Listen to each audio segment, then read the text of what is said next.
আছে না নাই? কথা বলে। আপনারা কি কোরআনের দুশ্মন? দুশ্মনদের সাথী? হ্যাঁ, কোরআনের দুশ্মনী করে কেন? অথচ তাম পৃথিবী জুড়ে কোরআনকে নিয়ে যে রিসার্চ হয়, অন্য কোন পুস্তক বই কিতাবকে নিয়ে এত রিসার্চ হয় না।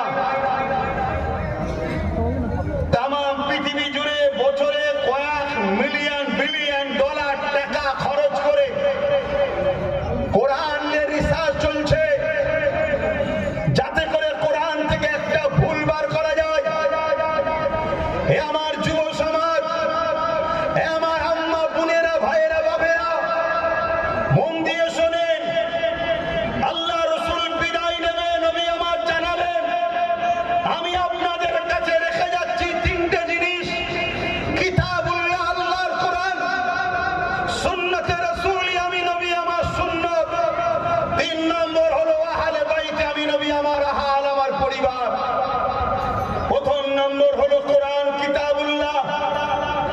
এই কোরআনকে নিয়ে ইংল্যান্ডের বুকে এক পত্রিকা লেখক 20 বছর ধরে ইসলাম ও কোরআনের বিরোধী করেছিল। একদিন তার হাতে একটা ইংলিশে ট্রান্সলেশন কোরআন চলে আসলো। সে সেই কোরআনকে পড়তে শুরু করলো। পরবর্তীতে সে লিখতে শুরু করেছে, এক পৃষ্ঠা পড়ি, দ্বিতীয় পৃষ্ঠা পড়ি, অন্য কাজ আছে, কিন্তু কোরআন আমাকে উঠতে দিচ্ছে না।